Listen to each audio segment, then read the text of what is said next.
ถ้าเปิดคลิปกะลุงใหญ่เพิ่นตากฝนมาแต่หาปลาลุงเอ้ยเพิ่นน่ะได้อยู่บ่ด้วยได้เนาะเบิ่งถ้าต้อนเบิ่งเราก่อนฝนตกเบิดมือเบิดคืนพี่น้องเอ้ยตอนนี้ก็ยังบ่เศร้าอยู่เนาะน้ำตัวตากยากอยู่เห็นนี่ได้บ่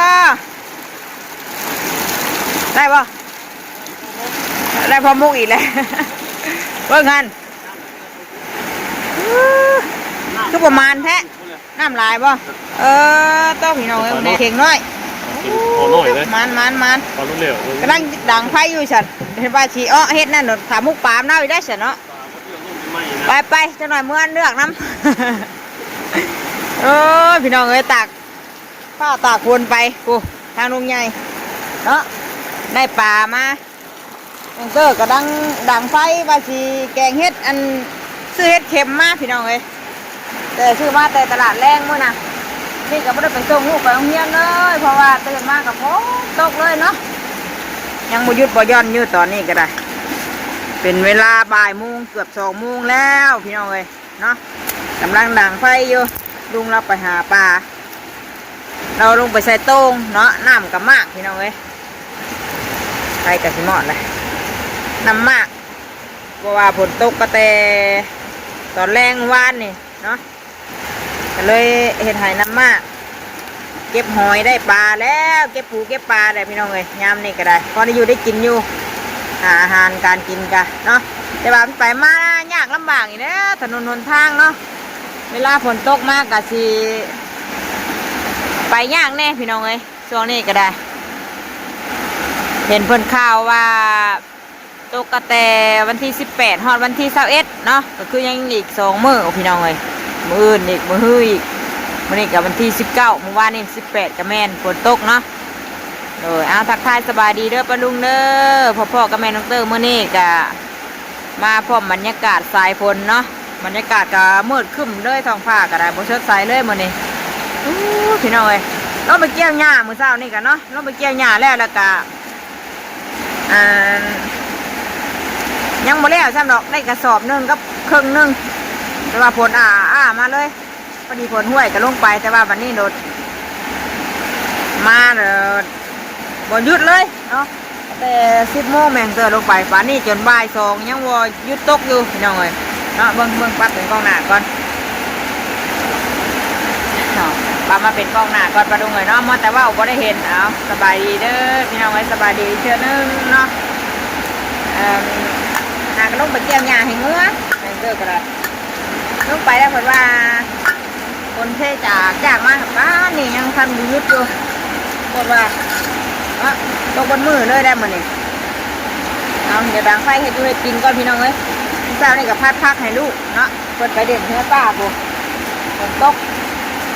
เปียกเปื้อนป้าแล้วลงไปเก็บหอยฝนตกกับช่วงข่าวเขาออกแค่พี่น้องเอ้ยพุ่นน่ะออกเมื่อไรเธอนี่เดี๋ยวหน้าบ้านเขาอยู่ใกล้นี่เนาะเขาออกเพราะว่าฝนตกใส่มันจะเป็นเข่าก้นเป็นเข่าดีบแรกพี่น้องเอ้ยเข่าก็ได้เนาะใส่เข่าโลมันบ่อย่างงามถ้าเวลาอันเข่าเขาออกเลยฝนตกช่วงเข่าออกนะเนาะมันอยากเป็นเข่าแม่งเข่าดำนะที่ได้ทำลายได้พะดุ้งเลยเนาะถ้าเบิ้งตอนมันแก่เป็นน้ำเลยตอนนี้กำลังถอดห่วงเข่ากับเบิ้งนะครับพะลุงเบิ้งอันนี้เข่ากะกำลังถอดห่วงออกพี่น้องเลยโอ้ยเนาะเด็กกำลังเป็นห่วงขึ้นมาคนก็พอดีโต๊ะมันกะเข่าเป็นเข่าบดตึงเนาะแต่วันมือบริเวณนี้ดีโต๊ะกระดังเป็ดไก่งัวควายกะจักสิหากินใหญ่กินย่อยสิไรบ้างเนี่ยเป็ดกะนอนอยู่นี่จักซ้ำไรได้กับปูจนใต้มาเองพี่น้องไอ้เพื่อนกะไรเนี่ยเอาบอกเลขว่าปูไต่ขึ้นมาตัวเพื่อนใกล้ถุงหน้าเนาะฝนตกมาแดดมีกระปูกระแป้งห่านเป็ดเอาเลยตกดินบัดมือต้นมะคู่มะเอื้อยผลปลูกของแมงเตอร์ใบน้ำมันนี่นั่นจนบวมน้ำบวมในบัดพี่น้องปลูกยังกับบ่พ่อจะได้กินเนาะเพราะว่าผลดีปีนี้ พักหญ้าขาวหุ่นก็ไม่ได้ปลูกอย่างเลยปล่อยให้เป็นว่างเปล่าเลยน้ำมันหลังบ้านนี่กะมีแต่ต้นมะม่วงลุงจ้อยเพิ่นนั่นแหละสิเจือนลงไปเลยนะตกแรงพุ่นแหละจังเอาอันว่าดินมาถมเนาะเพราะว่าตอนนี้มันมีดินน้ำซอบไปเบิดได้พี่น้องเว้ยอุ้ยเนาะ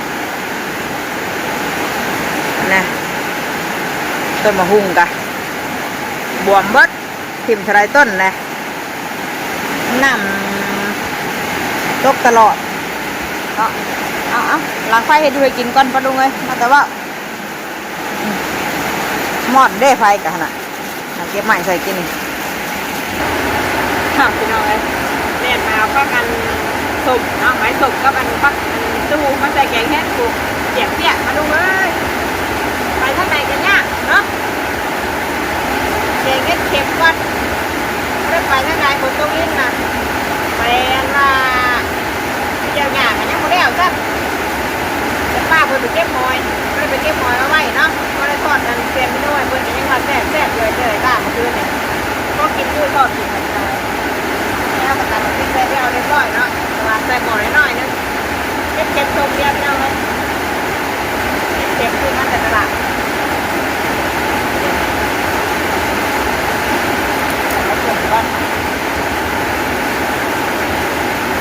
จ่าไปถึงเลือดป่าหมูห้ามไล่ได้หมดต้ม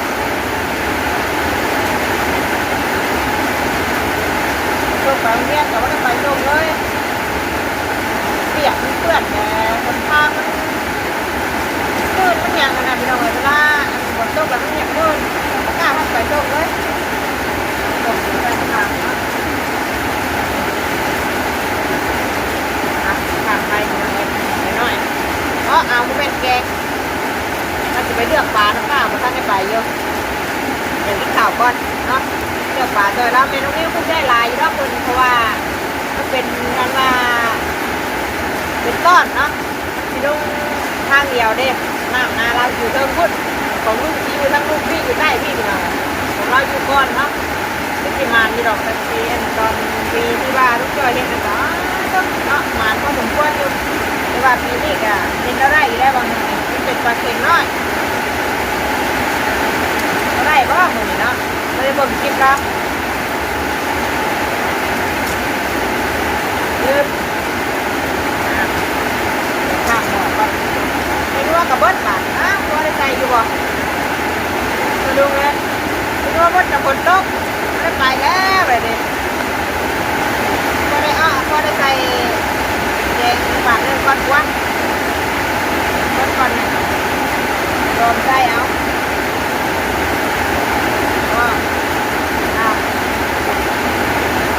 ขนาดโดนไม่ถึงเบิ้ลเฮ็ดกับบ่ออกเดี๋ยวนี้เนาะเฮ็ดจะออกอย่างเฮ็ดกาฝนตกแล้วมันแดดมือสองมือขนาดมันก็ได้ออกนะมาแดดกวดแดดอุ่น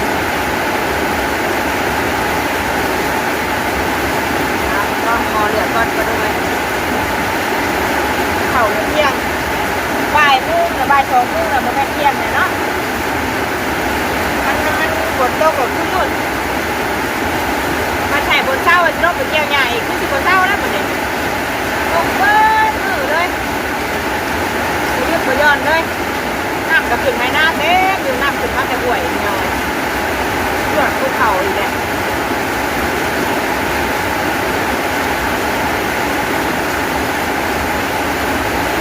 แต่ว่า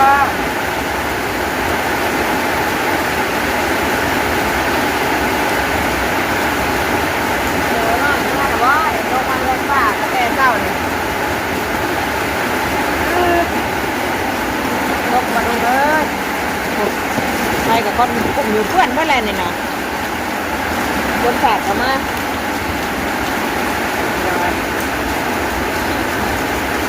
น้ำบนฝากเขามาน้ำไหลเหนื่อยมากไปเดี๋ยวรอจังน้อยเดี๋ยวแม่ก็หาน้ำกดก่อนเนาะตอนนี้ก็กำลังแกงเฮ็ดมาดูเลย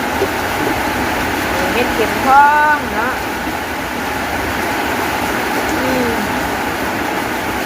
เด็กจนน้ำห้อนก่อนนะคือบทตัวลิ้นแท้บรรยากาศแบบนี้ก็บนตัวลิ้นไม่กินปูกินปลาแล้วเนาะ เฮายังว่าซ้ำนี่ได้พี่น้องเลยเนาะทั้งอันพี่น้องคนทั้งต่ำทั้งแถวเขตอื่นเนาะนำท่วมให้ประชาชนการเพิ่นเนาะให้ได้สัมไปธรรมชาติเนาะอย่างไรก็สู้ๆเด้อพี่น้องชาวลาวเฮาเนาะว่าจะเป็นชาวลาวหรือว่าทางไทยก็ตามพี่น้องเลยเนาะถ้ากันสู้ๆบางเขตบางบ่อนก็อยู่ทางไทยก็ตกคือกันเนาะแต่ว่าอยู่บางบ่อนกันแรงนะเพิ่นว่าล่ะฝนบ่มีเนาะมันจะเป็นบางบ่อนที่บ้านเฮานี่ก็เขตอื่นนี่ก็ยังลำหน้าอยู่กับมีเนาะแต่ว่าทางเฮาผัดเข่าออกเลยนะเนาะผัดทางอื่นพวกก็จนก้มแล้วก็มีเข่านะจนสิบ่เกี่ยวแล้วคนน่ะเนาะมันก็เป็นลายเขตลายบ้านลายเมืองแล้วแต่บ่รู้เลยเดี๋ยวรอสักหน่อยแมงเกอร์กำลังแกงเฮ็ดก่อนเนาะกินข้าวเที่ยงน้ำกันมื้อนี้ตักฝายลูกกับปูเกี่ยวขาตากเพื่ออยู่บ่แห้งซักเมื่อวานนี่นะเดี๋ยวมีอันนั้นเดี๋ยวมีเด้ว่านี่ก็อยากบดเลยนี่ช่วงบ่ายซักแล้วโดดมาเลยครับไอ้ตาประโยชน์เงี้ยกับพอดีฝนตกพอดีเลยเนาะถ้าฝนเศร้าก็ขึ้นที่รถไปเกี่ยวยาให้งัวผู้เก่าแมงเจอกันเนาะหาเกี่ยวได้สอบนึงกับเครื่องพี่น้องเลยเนาะยังบ่พอยี่เนี่ยแข่งบนอยู่ป้ามาขึ้นมาเนี่ยแม่ก็อยากกินหญ้างัวกับมีหญ้ากินเครื่องกันยังเรือสอบนึงค่ะเบิดเลยฝนตกก็จะได้แข่งแก้วแล้วแบบเพื่อนกับหัวเต็มอยู่อ่ะเวลาฝนตกแล้วก็ไม่ได้เป็นแต่ยืดแต่เศร้าเพื่อนกันนะผู้ใหญ่อยู่ข้าหัวมันตกแห้งได้มือนี่น่ะ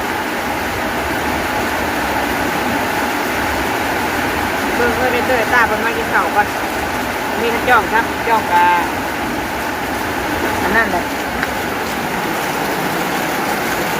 โอ้ต้องนำกินต้นคุยนี่เด้หยากะค่ารอจะรออยู่พี่น้องเอ้ยก็ได้สอบนึงทีเดียวเครื่องนึงกะยังอันเกี่ยวปะค่าอยู่นี่เลย ฝนตกแลนขึ้นมาเลยเนาะตอนน้ำไหลมาจากบ้านพุ่นอ่ะมาโฮมอยู่ทงไห้ทงนามันหลดลงไปห่วยพุ่นมันว่าน้ำท่วมขึ้นมาที่เนาะโอ้ยตกแผดตกว่าจงไว้ตกบัดมันบ่มีเนี่ยกว่าเนาะถึงงอยามเกี่ยวเข่านี่จักซีเอาเข่าเมี่ยนใส่อีกประดูเลยยังย่างหมองเมี่ยนหมองไหวอีกอยู่เนาะยังคิดยากอยู่เดี๋ยวนี้บอกจักเห็ดห่านไหวคันหน้าใหญ่หมองเก่าหุ่นกาจักเห็ดนี่ใดจักหาไม้หาตอกมาใช่ยากเลยพี่น้องเลยเนาะคือว่าสิหาบขึ้นมาไหวเพื่อนครัวนี่บ่หาบขึ้นมาไหวพี่บ่หาบขึ้นมาไหวนี่กาอันนั้นคือเก่าบนศาสตร์ขม่านี่เนาะมันเฮาสิปั้นกันยากคือเก่าแต่เฮาเอาขึ้นมาไหวครัวนี่อันนี้กะเฮากะบัดเฮาสิเอาขึ้นมาบัดเฮาสิได้ปั้นบัดเฮาสิได้เอาลงไปคือเก่าหั่นน่ะเนาะเพราะว่าเฮาปั้นอยู่นี่มันบัดใกล้เฮือนเพิ่นเด้มันว่าสิเข้ามายากอีกโอ้ยากพี่น้องเอ้ยคิดวางแผนยังบ่ออกอยู่เดี๋ยวนี้ก็ได้สิได้ให้เฮ็ดนาก็ยากอยู่ได้บ่ยากกะเนาะโอ้ยยากซะปะลุงเอ้ยตกขัดตกแน่ตกได้ตกดีอะไรรอตกแบบบ่ย่างเลยแค่ตกว่าอะไร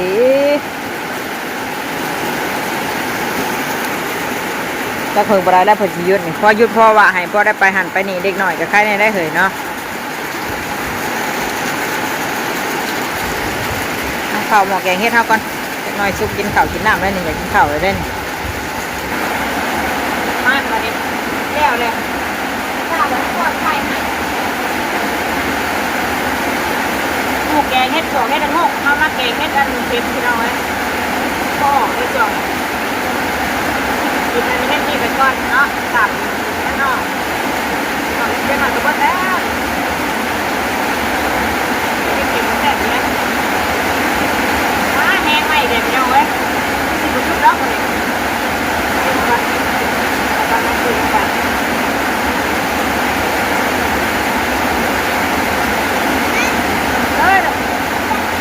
คิดแล้วการไม่เต็มถ้วยน้ำมันจะไปไกลแล้วไปเด็กๆ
เห็นในตาอยู่ว่าโอ้ยน้ำมันก็คนขาดเลยคนขาดแต่น้ำมันคนผ้าแบบมันล่มทีเดียวเลยเนาะขาดเลยโอ้ยไปปรุงไทยเองเพื่อได้เลยนะใช่ยังแน่ใช่น้ำตาลน้ำซอสเป็นนัวใส่เป็นนัวน้ำตาลน้ำซอสเป็นนัวเป็นเลยไม่ใช่เกลือเฮ็ดกินนี่ไม่ได้จะไปชื่อดูแบบไม่ได้เฮ็ดกินไม่ได้แล้วนี่เพื่อนก็จะไปหั่นขาดยากมากขอเฮ็ดเห็นไหมพอกันเทใส่ดูอ่ะหายตาเป็นเทใส่ก่อนไปเลยอ้าวน้องชองช้ำค่อยๆปะมาไม่ชอบไปนะฮะไว้ตักไข่ลูกชายก่อนตอนนวลเดียวยังกินโรเบิร์ตหมดละอ้ายบ่มาข้าวหุงก็มีได้ลูกแม่หุงมื้อเช้านี่ว่ามื้อเช้านี่พัดพักให้เพิ่นพัดพักใส่หมูนะนี่ทอดไข่ก็ยังไม่ได้ซื้อตุนไว้ฮะฝนตกฝนดินไปเงี้ยคนได้แม่มาขุดงัวคนได้ได้แก่เฮ็ดอ่ะมึงเนี่ยมันเปื้อนนะนี่กระไดฝนสาดเข้ามาเปียกเบิดติ้มด้วยลูกตาซิมแกงเฮ็ดก่อนปึ๊บใช้ซิมมาเป็นลูกมึงเนี่ยเบาก่อนไอ้เจ้าอีกเพื่อนป้าสิเป็นยังไงใช้ไรอยู่บ่แซ่บอยู่บ่แซ่บบ่เยี่ยมอีเลยเป็นยังก็ไม่แต่เยี่ยมไปเลยเข็มห้องนั่งเนาะมากะกินค่ะโอ้ทอดไข่กับไปแต่หน่ากินใช่เอาจานมาลูกตอนนี้เดี๋ยวอยู่ในกินกับพี่น้องแต่ละมื้อเนาะนี่ยังก็กินไปลูกเต้าก็ดีเท่าเพิ่นบ่ยากพี่น้องมีหั่นนี่แม่พากินหั่นนี่ก็กินไปเนาะบ่ได้คัดไว้ว่าอย่ากินนั่นกินนี่ดอกมีก็กินบ่มีก็ย่าเพิ่นก็บ่ยากเรื่องนี้อยู่ในกินพี่น้องเนาะยังดีแต่เพิ่นบ่ยากไอ้เตอไอ้ซ่าน่ะกินยังก็ได้เบิดถือถาดแกงเฮ็ดกินบ่นี่แกงเฮ็ดเฮากะประมาณนี้แหละน้ำลายซะ แกงเฮ็ดฝนตกลิ้นบ่ลงเลยน้ำก็เลยลายเนาะเพราะว่าฝนตกบนมือเด้โอ้ปูกินปลาเฮากินแกงเฮ็ดเนาะ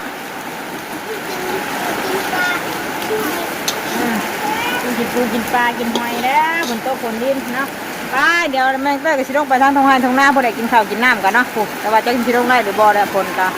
มืดไปมืดมาอยู่เป็นสั้น2สั้นอยู่เมฆกับพุ่นน่ะเนาะโอ้ตัวไปเดี๋ยวคลิปนี้ก็ฝากเป็นกำลังใจให้แม่น้องเต้เด้อพี่น้องเอ้ยเนาะบ่ได้ไปทางใดถ่ายบรรยากาศอยู่เฮือนอยู่ซ่านฝนตกฝนดินจังไดก็ฝากเบิ่งฝากแยงเนาะฝากคนใดคนแชร์กดติดตามฝากแชร์เบิ่งแยงคือเจ้าพี่น้องเอ้ยเนาะให้ดีๆมีแยงกันเบิ่งทุกคนดูแลสุขภาพกันแน่ช่วงนี้ก็ย่ำป้าย่ำฝนเนาะมันเป็นวัดเป็นไออะไรกะอันดีมีแห้งกันเมื่อทุกคนไปสำหรับคลิปนี้แมงเกอร์กับสิพอตัวจบไปซ้ำนี่ก่อนไปหากินข้าวกินน้ำก่อนตักไข่ให้ลูกไอเตอร์บ่ทอดบ่เลยจ้ะมักอะไรอันนี้มาแต่บ่กินน้ำแม่มักแห้งอันนี้ปลาลุงไอ้ทางนั้นก็ใส่ได้กินไปได้หรอกเลยไปข้าวกินข้าวก่อนมันสิกินข้าวบัดจบคลิปปลาลุงเนาะจบคลิปป้าพี่น้องเพิ่นแล้วเนาะเอายอดวิวกับบ่ได้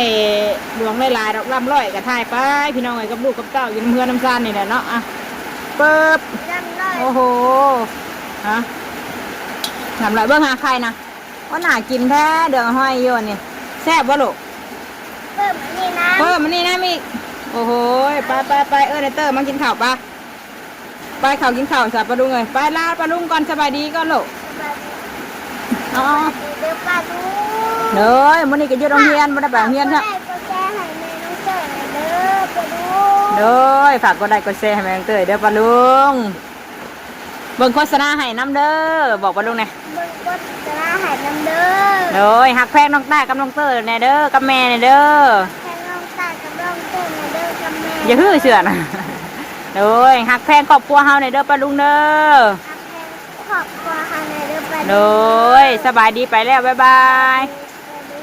เลยไปลูกไปเขากินข้าวเลยไปแล้วพี่น้องเลยเนาะพ่อกันอีกคลิปหน้าคลิปนี้ไปแล้วสบายดีบนสุขุทุกคนเนาะไปเลือกปลาน้ำปลาแล้วจะหน่อยกินข้าวกินน้ำแล้วกันไปจะได้จักเนาะ